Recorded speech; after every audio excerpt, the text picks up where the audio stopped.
ang kabutihan ng Diyos sa ating buhay. Pag-aralan po natin ito. Ang mga pangunahing talata na ating tatalakayin ay magmumula sa mga Awit chapter 23, verse 5 at verse 6. Ang mga salinang Biblia na ating gagamitin, ang Bagong ang Biblia at New King James Version. Ang Psalms chapter 23 o ang mga awit kabanatang 23 ay naglalaman po lamang ng 6 na talata. Sa unang bahagi o sa mga naunang talata, inilalarawan ni David ang may akda ng sulat na ito, ang Diyos ay isang mabuting pastol na umaakay sa tamang landas. Inilalarawan ni David ang Diyos bilang mabuting pastol na nagbibigay ng kapahingahan at sumasama o kaya kaagapay maging sa lilim ng kamatayan. Hindi sinabi ng may akda ng sulat na wala siyang pagdurusang pagdadaanan, na magiging madali ang kanyang buhay. Sa halip po, ang sinasabi, hindi siya matatakot sa anumang kasamaan sapagkat kasama niya ang Diyos. Yan po yung makikita natin sa verse 1 hanggang verse 4. Ngunit pagdating dito sa verse 5 na ating pong tatalakayin, may mapapansin tayong pagbabago sa pagsasalarawan. Hindi na lamang pastol at tupa, kundi ang Diyos ay inilalarawan bilang isang mapagbigay na tumatanggap sa kanyang panauhin. Ang siyang naghahanda ng hapag, ang siyang nagpapahid ng langis, at siyang nagpapaapaw ng saro. Bagaman nagbago po yung paglalarawan, hindi naman nagbago yung pangunahing mensahe. Iisa pa rin yung ipinapakita ng Psalms chapter 23. Ipinapakita po yung tapat at mabuting pag-aalaga ng Diyos sa kanyang bayan. At sa verse 6, tinapos ni David ang kabanata sa isang matatag na pagpapahayag ng pananampalataya. Hindi siya nagsasalita ng isang pag-asang walang katiyakan o kaya walang kasiguraduhan, kundi nagpahayag si David ng isang katiyakang nakasalig sa katapatan ng Diyos. Nagtitiwala siya sa kabutihan, nagtitiwala si David sa kaawaan ng Diyos na ito ay mananatili sa kanya at ang kanyang huling hantungan ay yung patuloy na pakikisama sa Diyos. Kaya po mga kapatid, ang tanong na susubukan nating sagutin sa ating pag-aaral ngayon ay paano ipinaparanas ng Diyos ang kanyang kabutihan sa kanyang bayan? Kailan natin nararanasan ang kabutihang ito? At hanggang kailan ito magpapatuloy? Ang mga tanong na ito ay mahalaga sapagkat madalas nating sinusukat ang kabutihan ng Diyos batay sa ating kalagayan. Kapag maayos ang buhay, madali nating sabihin na mabuti ang Diyos. Ngunit kapag dumadating po yung paghihirap, dumadating yung kakulangan o kaya mga pagsubok, nagkakaroon na tayo ng pagdududa kung nananatili pa rin kaya ang kanyang kabutihan, ang kabutihan ng Diyos sa atin. Ang sagot na matututunan natin dito sa mga awit, chapter 23, verse 5 at verse 6 ay hindi nakabatay sa pabago-bago nating karanasan. Hindi nakabatay sa pabago-bago nating damdamin at kalagayan ng tao, kundi ito ay nakabatay sa hindi nagbabagong katangian ng Diyos. Nawa nga po, makita at maunawaan natin na ang kabutihan ng Diyos ay hindi lamang nararanasan sa panahon ng kasaganahan, kundi sa buong paglalakbay natin sa buhay na ito. Ano man yung ating maging sitwasyon sa pangkasalukuyan hanggang sa makarating tayo sa walang hanggang pakikisama sa Diyos sa kanyang kaharian. Basahin po natin ang ating main verses, Psalms chapter 23 verse 5 at verse 6. Ipinaghahanda mo ako ng hapag sa harapan ng aking mga kaaway. Iyong binubuhusan ng langis ang aking ulo, umaapaw ang aking saro. Tiyak na ang kabutihan at kaawaan ay susunod sa akin sa lahat ng mga araw ng aking buhay. At ako'y maninirahan sa bahay ng Panginoon magpakailanman. Bago po natin pag-aralan ang mga pangunahing punto o mga pangunahing ideya at kaisipan sa mga talatang ito, mahalagang tandaan natin na ang mga pangakong naririto ay hindi ipinapakita bilang bunga ng sariling kabutihan ni David, kundi ang katotohanang Ang Diyos po ang unang kumilos. Ang Diyos ang nag-alaga, ang Diyos ang nag-akay, at ang Diyos ang nagbigay ng katiyakan. Na sa buong kasulatan o sa buong Biblia, nakikita natin na ang ganap na katuparan nito, ang pagkilos ng Diyos, ang pag-aalaga at pag-akay ng Diyos, ang buong katuparan nito ay kay Jesus. Sapagkat ipinaklala po ni Jesus ang kanyang sarili bilang ang mabuting pastol. At sa pamamagitan ng Panginoong Jesus, sa pamamagitan ng kanyang kamatayan, sa pamamagitan ng kanyang muling pagkabuhay, ang mga sumasampalataya sa kanya ay nagkakaroon ng katiyakan ng pag-aaruga, nagkakaroon ng katiyakan ng pagkalinga ng Diyos at ng walang hanggang pakikisama sa kanya sa hinaharap. Kaya po sa ating pag-aaral ngayon, makikita natin ang tatlong katotohanang itinuturo ng mga talatang ito dito sa Psalms chapter 23 tungkol sa kabutihan ng Diyos sa ating buhay. Para po matulungan tayong mapagnilayan ang hindi nagbabagong kabutihan ng Diyos sa atin at para mas lumalim yung pagtitiwala natin sa kanyang kabutihan, liwanagin natin ang tatlong tanong o mga punto tungkol sa pagpaparanas ng Diyos ng kanyang kabutihan sa atin. Yung paano, mababasa natin sa verse 5 at kailan at hanggang kailan sa talatang 6. Ito po yung unang punto. Paano ipinaparanas ng Diyos ang kanyang kabutihan sa atin. Sa verse 5, ipinaghahanda mo ako ng hapag sa harapan ng aking mga kaaway. Iyong binubuhusan ng langis ang aking ulo. Umaapaw ang aking saro. Pagkatapos nga po na ihayag ni David na ang Diyos ay isang mabuting pastol at ang katiyakan na kasama niya ang Diyos kahit sa libis ng lilim ng kamatayan, sa talata pong ito, inilalarawan naman ni David ang Diyos bilang isang punong abala. Isang punong abala na tumatanggap sa kanyang panauhin. Tatlong paglalarawan po ng kabutihan ng Diyos ang ginamit dito upang ipakita kung paano ipinaparanas ang kanyang kabutihan. Una, ipinagkakaloob ng Diyos ang ating pangangailangan. Ipinagkakaloob ng Diyos ang kanyang paglalaan o kaya God grants His provisions. Sinabi ni David sa simula ng verse 5, ipinaghahanda mo ako ng hapag. Inaawit dito ni David kung gaano kabuti ang Diyos at kung paano ipinaparana sa kanya ang kabutihan ng Diyos. Pansinin po na ang Diyos ang gumagawa dito. At si David ang tumatanggap. O si David ang pinaglalaanan ng ginagawa ng Diyos. Ito po ay personal na pagkilos ng Diyos na ang Diyos ang naghahanda. Sa Biblia, ang paghahanda ng hapag, paglalarawan po ito ng pagtanggap, paglalarawan ito ng pag-aruga at paglalaan.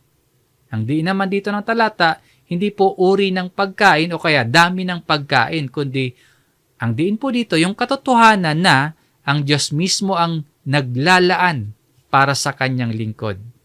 Sinabi nga po ni Apostol Pablo sa Philippians chapter 4, verse 19, at pupunuan ng aking Diyos ang bawat kailangan ninyo ayon sa kanyang mga kayamanan sa kaluwalhatian kay Kristo Jesus.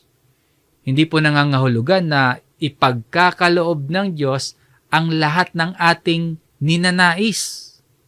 Sa halip po, nangangahulugan itong tapat ang Diyos na magkakaloob ng lahat ng ating pangangailangan ayon sa kanyang kalooban.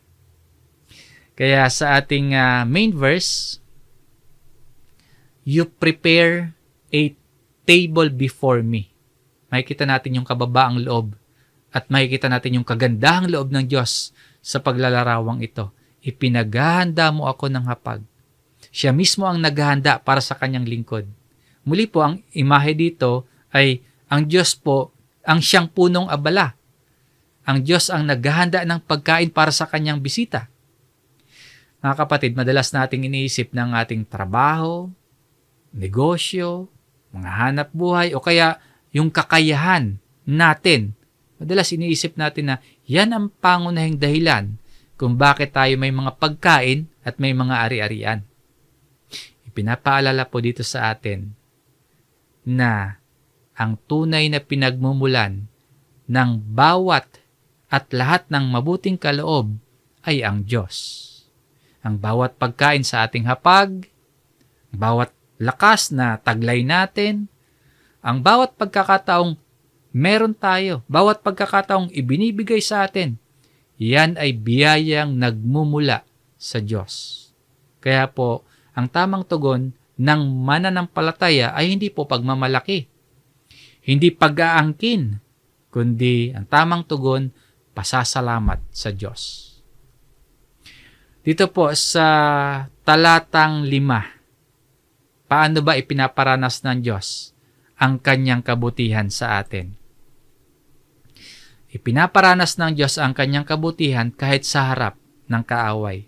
Sa kasunod na bahagi ng verse 5, sa harapan ng aking mga kaaway. You prepare a table before me in the presence of my enemies.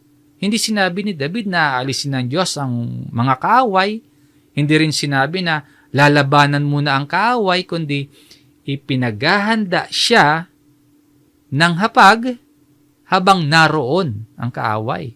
Dito po ay nananatili ang kaaway, ngunit nananatili rin po ang paglalaan, nananatili din yung provision ng Diyos. Pinapakita ng bahagi ng talatang ito na ang presensya ng mga kaaway hindi yan hadlang sa kabutihan ng Diyos. Ito rin yung makikita natin sa Awit chapter 23 verse 4. Hindi inalis ng Diyos yung libis ng lilim ng kamatayan. Sa halip po, sinamahan ng Diyos si David sa gitna nito, sa gitna ng libis ng lilim ng kamatayan. Ganito rin po ang pagtuturo ni Jesus sa John chapter 16 verse 33. Sa sanlibutan ay nahaharap kayo sa pag-uusig. Ngunit lakasan ninyo ang inyong loob. Dinaig ko na ang sanlibutan. Hindi nangako si Jesus ng buhay na walang pagsubok, buhay na walang pag-uusig. Maring ang ilan sa atin dumaraan ngayon sa karamdaman o kaya may mga problema sa pamilya, may kakulangan sa kabuhayan, or may pag-uusig dahil sa pananampalataya. Hindi po sinasabi ni Jesus na hindi na natin pagdadaanan o kaya mawawala na agad ang mga yan. At hindi rin po sinasabi ng Psalms chapter 23 na agad mawawala ang lahat ng yon. Yung mga maituturing nating mga kaaway. Ang sinasabi dito, hindi tumitigil ang Diyos sa kanyang pag-aaruga kahit nasa gitna tayo ng mga pagsubok, kahit nasa harapan tayo ng mga kaaway. Ang ating mga kalagayan maaaring magbago. Ngunit ang katapatan ng Diyos hindi nagbabago. Pagkilos ito o pagpapakita ito ng kabutihan sa panig ng Diyos. Kabutihan para sa ating mga hindi karapat-dapat paglingkuran. Hindi karapat-dapat ipaghanda at hindi karapat-dapat papagtagumpayin ng Diyos. Sa ikatlo, pinagpapala ng Diyos ang kanyang lingkod ng higit sa sapat. Sa verse 5, iyong binuhusan ng langis ang aking ulo, umaapaw ang aking saro. Ang langis po, larawan ng masaganang pagtanggap at pagpapala. Langis sa ulo, umaapaw ang saro. Dalawang magkaugnay na kapwa nagpapakita po ng masaganang kabutihan na ipinagkaloob ng Diyos. Hindi pinaliwanag ni David yung bawat detalye ng paglalarawan niya dito. Ang malinaw na binibigyang diin ng talata ay ang kasaganahan ng pag-aaruga at paglalaan ng Diyos sa kanyang lingkod. At pansinin din po natin ang mga salitang ginamit, hindi lamang may langis, hindi lamang may laman ang saro, kundi binuhusan at umaapaw. Pinapakita nito ang kasapatan ng Diyos sa kanyang bayan. Hindi kulang magkaloob, hindi kulang maglaan ng kanyang biyaya ang Diyos. Ganito po naman ang makikita nating mensahe sa bagong tipan sa sulat ni Pablo sa mga taga-Efeso. Ephesians chapter 3 verse 20. Ngayon, sa Kanya na makakagawa ng higit na sagana kaysa lahat ng ating hinihingi o iniisip, ayon sa kapangyarihang gumagawa sa atin. At para malinaw po mga kapatid, hindi ito pangako ng material na kasaganahan. Hindi ito pangako ng material na kasaganahan sa bawat mananampalataya. Ang binibigyang diin nito ay ang kasapatan ng biyaya, kasapatan ng pag-aaruga ng Diyos sa lahat ng pagkakataon. Pinapaalalahanan tayo na matuto tayong tumingin, matuto tayong magtiwala sa kabutihan ng Diyos sa atin. Minsan po kasi masyado tayong nakatuon sa mga wala sa atin. Akala tuloy natin wala nga tayo. Kaya tinuturoan tayo ng Psalms chapter 23 na alalahanin ang mga biyayang patuloy na ipinagkakaloob ng Diyos araw-araw. Ang puso po na marunong tumingin sa kabutihan ng Diyos ay pusong natututong mamuhay ng may pasasalamat at may pagtitiwala. Dito po, isang talata sa verse 5 na ito ay nakita natin na ang Diyos naghahanda para sa kanyang lingkod. Inaalagaan ang lingkod kahit sa gitna ng panganib at pinagpapala ang lingkod ng higit sa sapat. Ganito po, ipinaparanas ng Diyos ang kanyang kabutihan sa kanyang bayan. Ngayon, kung isa sa isip natin ito palagi na ang Diyos ay naglilingkod, nag-aalaga, at nagpapala ng higit sa sapat, kung isa sa isip natin ito palagi, paano pa natin pagdududahan ang kabutihan ng Diyos sa atin? Matapos ipakita ni David kung paano ipinaparanas ng Diyos ang kanyang kabutihan, ituturo naman niya sa susunod na talata ang katiyakan kung kailan natin ito mararanasan. Ito po yung sasagutin ng ikalawang punto sa ating pag-aaral. Kailan natin nararanasan ang kabutihan ng Diyos? Pangalawang tanong na sasagutin natin para mas lumalim yung ating pagtitiwala sa Diyos at sa kanyang kabutihan. Kailan natin nararanasan ang kabutihan ng Diyos? Basahin po natin muli ang unang bahagi ng talata 6.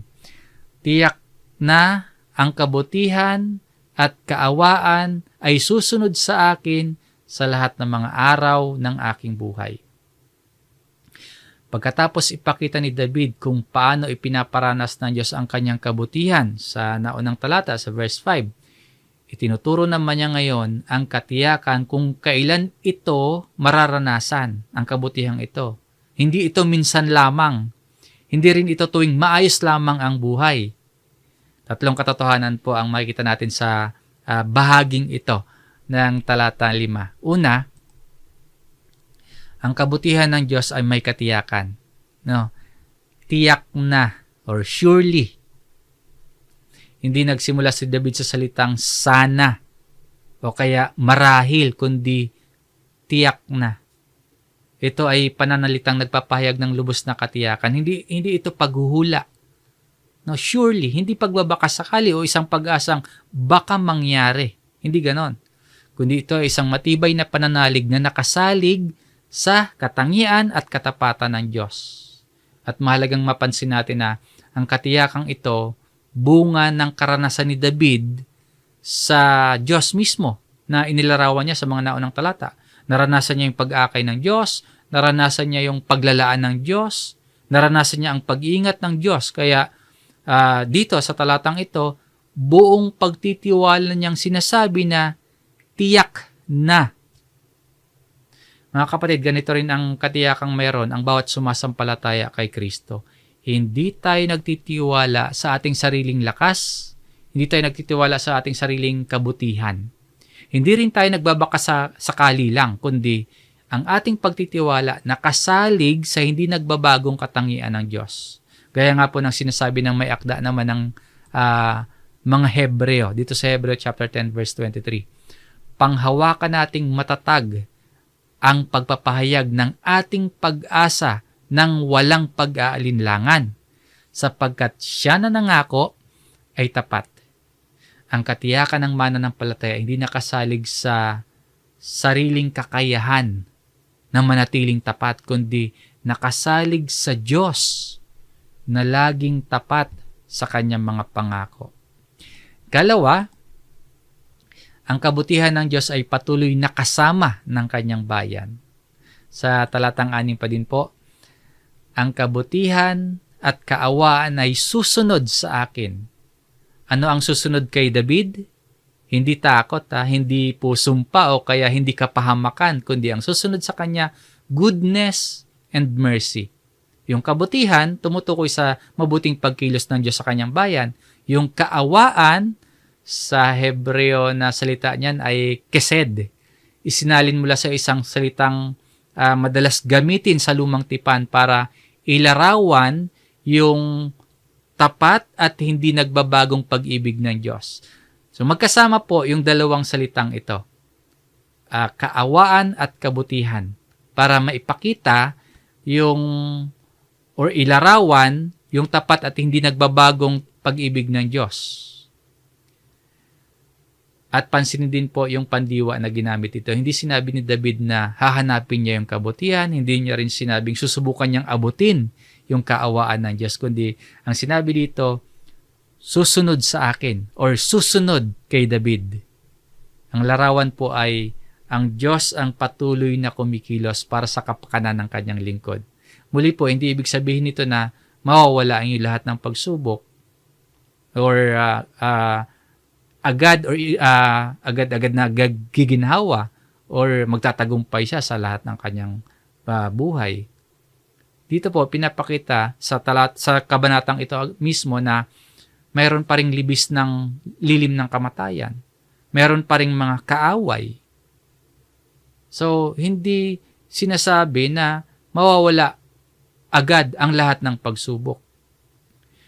Dito sa verse 6, pinapakita na sa gitna ng lahat ng yan, yung kamatayan, o kaya gitna ng mga kaaway, ang kabutihan at kaawaan ng Diyos ay hindi humihiwalay sa kanyang mga lingkod. Hindi humihiwalay sa kanyang mga bayan. Kaya ang awit dito ni David, goodness and mercy shall follow me. Ito rin yung ipinapahayag ni Jeremias. Basahin po natin itong Lamentation chapter 3, verse 22 hanggang verse 23. Ang tapat na pag-ibig ng Panginoon ay hindi nagmamaliw. Ang kanyang mga habag ay hindi natatapos. Sariwa ang mga iyon tuwing umaga, dakila ang iyong katapatan. Mga kapatid, maring may mga araw na hindi agad natin nakikita o kaya may mga araw na hindi agad natin nararamdaman yung kabutihan at habag ng Diyos. Kasi minsan nakatuon tayo lagi sa problema na lang. Pero ang katotohanan po, hindi nagbabago. Maring magbago yung ating nararamdaman, maring magbago yung ating sitwasyon o kalagayan, pero hindi nagbabago ang katapatan ng Diyos. Sabi dito, dakila ang iyong katapatan, dakila ang katapatan ng Diyos. Mula noon hanggang ngayon, patuloy na ipinaparanas ng Diyos ang kanyang kabutihan at ang kanyang kaawaan. Ikatlo, ang kabutihan ng Diyos ay nararanasan sa buong buhay ng mananampalataya. Sa pagpapatuloy po ng talatang 6, sa lahat ng mga araw ng aking buhay. Ito yung tuwirang sumasagot sa ating tanong na kailan natin nararanasan ang kabutihan ng Diyos. Ang sagot po, all the days of my life. Hindi lamang sa panahon ng tagumpay, hindi lamang kapag malusog tayo, hindi lamang kapag maraming biyaya ang natatanggap natin, kundi sa lahat ng mga araw. Kasama yung araw ng kagalakan, kasama yung araw ng mga pagluha, kasama yung araw ng paghihintay, kasama yung mga araw ng pagsubok. All the days. Kaya hindi nangangahulugan na bawat araw ng isang mananampalataya ay magiging magaan. Ang sinasabi ng talata, sa bawat araw ay sasamahan o sumusunod sa atin ang kabutihan at kaawaan ng Diyos. Ganito ang sinasabi ni Apostol Pablo sa Romans chapter 8 verse 28. At nalalaman natin na sa lahat ng mga bagay ang Diyos ay gumagawa sa ikabubuti ng mga umiibig sa Kanya, sa kanila ng mga tinawag alinsunod sa Kanyang layunin. Hindi sinabi ni Pablo na ang lahat ng mga bagay ay mabuti.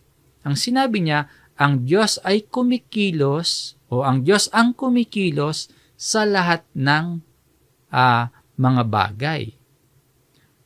Ang Diyos ang kumikilos para sa ikabubuti ng mga umiibig sa Kanya. Ganyan din po ang ipinapahayag ni David dito sa Psalms chapter 23. Mga kapatid, maaaring hindi natin maunawaan ngayon ang lahat ng ginagawa ng Diyos sa ating buhay. Ngunit maaari po tayong magtiwala na walang isang araw ang masasayang sa patnubay at paggabay ng Diyos. Ang bawat araw ay nasa ilalim ng pag-iingat ng Diyos. Ang bawat araw ay saklaw ng kabutihan ng Diyos. At ang bawat araw ay ginagamit ng Diyos upang tuparin ang Kanyang mabuting layunin para sa lahat ng mga mananampalataya. Sa unang bahagi po nitong talatang 6, nakita natin kung kailan natin nararanasan ang kabutihan ng Diyos. Sa lahat ng mga araw ng ating buhay. Pero hindi pa po dito nagtatapos ang katiyakang ipinapahayag ni David. Mayroon pa siyang isang mas dakilang pag-asa. Hindi lamang ang kabutihan ng Diyos sa buhay na ito, kundi ang walang hanggang pakikisama sa Diyos. Ito yung ating makikita sa huling bahagi ng verse 6. Sa ikatlong pangunahing punto ng ating aralin, hanggang kailan natin mararanasan ang kabutihan ng Diyos.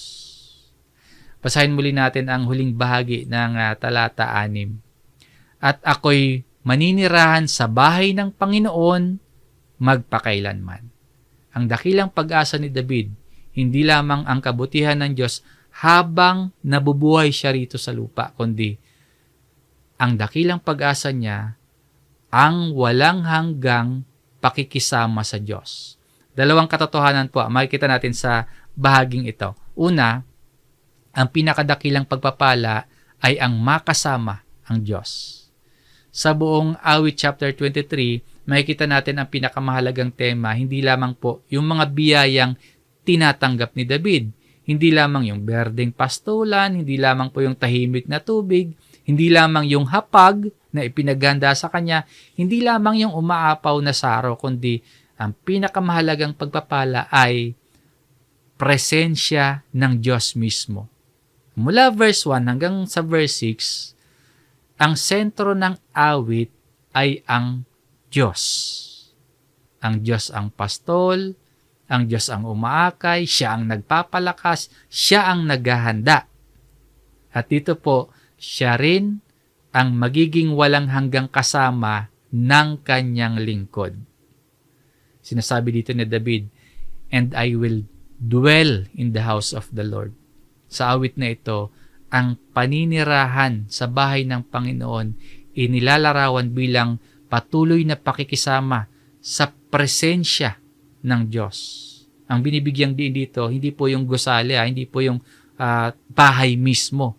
Ang diin po yung patuloy na relasyon, pakikipag-ugnayan, pakikisama sa Diyos. At ito po ang pinakadakilang pag-asa ng isang mananampalataya. Hindi lamang po yung makatanggap ng mga pagpapala mula sa Diyos sa buhay na ito, kundi ang makasama ang Diyos. Ito rin yung hangarin na ipinahayag ng psalmist sa Awit chapter 27. Dito naman sa verse 4. Sabi dito, isang bagay ang hiningi ko sa Panginoon na aking hahanapin, na ako'y makapanirahan sa bahay ng Panginoon sa lahat ng mga araw ng aking buhay upang mamasdan ang kagandahan ng Panginoon at sumangguni sa kanyang templo. Itong chapter 27 at yung pinag-aaral po nating chapter 23, magkapareho ang puso ng dalawang awit. Pagtuturo na ang tunay na kasiyahan ng lingkod ng Diyos ay ang presensya ng Diyos, ang makapanirahan sa bahay ng Panginoon. Mga kapatid, minsan mas hinahangad natin yung mga biyaya ng Diyos sa buhay na ito kaysa sa Diyos mismo. na minsan mas masaya tayo kapag may natatanggap tayong pagpapala.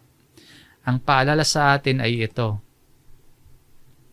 Ang pinakadakilang kaloob ng Diyos, hindi lamang yung kanyang mga ibinibigay. Ang pinakadakilang kaloob ay siya mismo, ang Diyos mismo. Ang pinakadakilang pagpapala ay ang makasama ang Diyos. Ikalawa, ang pakikisama sa Diyos ay walang hanggan. Sa pinakadulo po ng talatang 6, magpakailanman. Hindi hanggang sa matapos yung ating buhay. Hindi rin hanggang sa mawala yung ating mga problema, kundi forever. Ang salitang ito ang nagbibigay ng sukdulang pag-asa sa buong awit. Ang kabutihan ng Diyos hindi nagtatapos sa buhay na ito. Ang relasyon ng Diyos sa kanyang bayan ay hindi pansamantala. Ang relasyon ng Diyos at ng kanyang mga lingkod ay may walang hanggang layunin. Sa bagong tipan, lalo po nating maunawaan ang pangakong ito sa pamamagitan ni Kristo. Sinabi ng Panginoong Hesus sa kanyang mga alagad sa John chapter 14, dito sa verse 2 at 3, sa bahay ng aking Ama ay maraming tahanan. Kung hindi gayon, sasabihin ko ba sa inyo na ako'y paparoon upang ihanda ko ang lugar para sa inyo? At kung ako'y pumunta roon at maihanda ko ang isang lugar para sa inyo, ako'y babalik at kayo'y tatanggapin ko sa aking sarili upang kung saan ako naroroon, kayo rin ay naroroon. Ang ipinangako ni Jesus, hindi lamang isang lugar.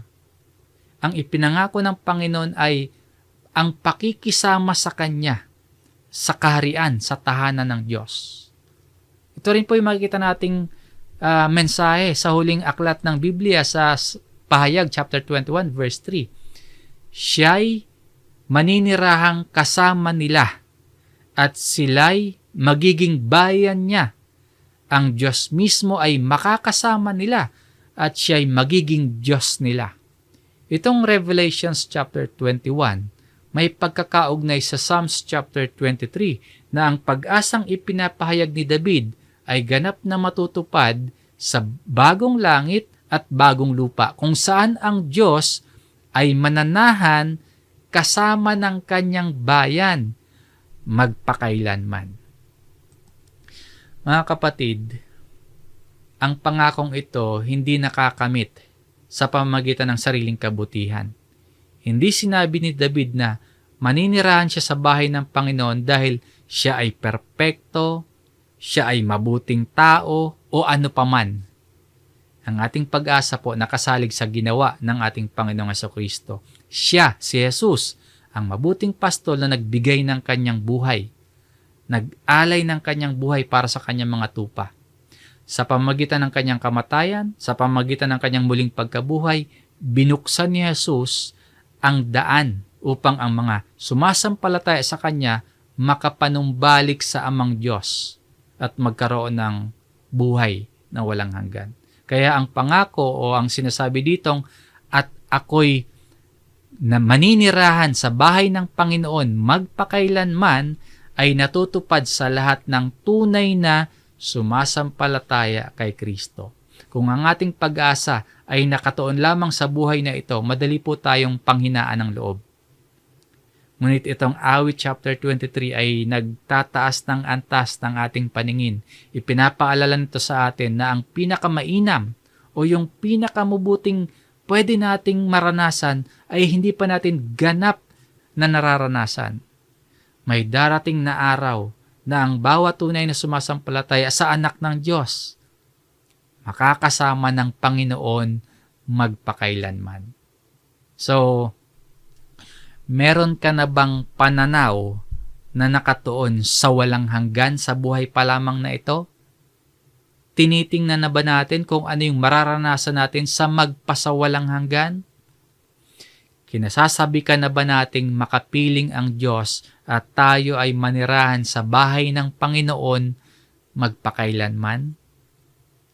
Sa pagtatapos po ng ating pag-aaral dito sa Psalms chapter 23, makikita nating sinagot ni David ang tatlong mahalagang tanong tungkol sa kabutihan ng Diyos. Una, paano ipinaparanas ng Diyos ang kanyang kabutihan.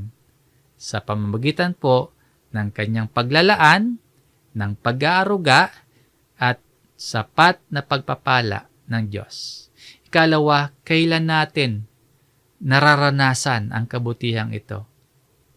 Ang sagot po, sa lahat ng mga araw ng ating buhay. At ikatlo, hanggang kailan natin ito mararanasan? Hanggang kailan ito magpapatuloy ang kabutihan ng Diyos? Hanggang sa walang hanggan. Sapagkat ang pinakadakilang layunin ng Diyos ay hindi lamang pagpalain ang kanyang bayan sa buhay na ito, kundi ang makasama ang Diyos magpakailanman. Kaya po, anuman yung ating pinagdaraanan ngayon, maaari tayong magtiwala sa katapatan ng Diyos. Ang kanyang kabutihan ay hindi nagtatapos sa kasalukuyan nating kalagayan. Ang kabutihan ng Diyos ay umaabot hanggang sa araw na tayo ay manahan sa kanyang presensya magpakailanman. Yan po ay sa pamamagitan ng ating Panginoong Hesus, ang mabuting pastol. Nagsimula po ang Psalms chapter 23 sa ang Panginoon ay aking pastol, at nagtapos ito sa at ako'y maninirahan sa bahay ng Panginoon. Sa pagitan po ng dalawang katotohanan ito ay makikita ang buong paglalakbay ng mananampalataya. Inaakay ng Diyos sa buhay na ito, at sa huli po, dadalhin ng Diyos sa kanyang walang hanggang presensya ang bawat mananampalataya. Sa atin pong pag-aaral ngayon, nakita natin na ang kabutihan ng Diyos hindi nakasalig sa pagbabago ng ating kalagayan, kundi sa kanyang hindi nagbabagong katangian. Pero dahil madali para sa atin na makalimot at madali sa atin ang pagdudahan ang kabutihan ng Diyos, lalo na po kapag sa mga panahong tayo ay lumalakad sa libis ng lilim ng kamatayan, na kapag tila mas nakikita natin yung ating problema kaysa sa presensya ng Diyos, so paano nga ba natin palaging maaalala ang kabutihan ng Diyos? Isang paraan, syempre po, ay ang pagbubulay-bulay ng kanyang mabuting salita sa bawat araw. Tulad ng ginagawa natin ngayon. At tulad ng paghihikayat po namin gawin ninyo sa araw-araw. Ang Psalms chapter 23 ay nagpapaalala sa atin ng katotohanan tungkol sa Diyos. At kung nais nating manatiling matatag sa gitna ng iba't ibang kalagayan, kailangan nating patuloy na ipaalala sa ating sarili ang mga katotohanan ito sa pamamagitan ng kanyang salita ng Biblia.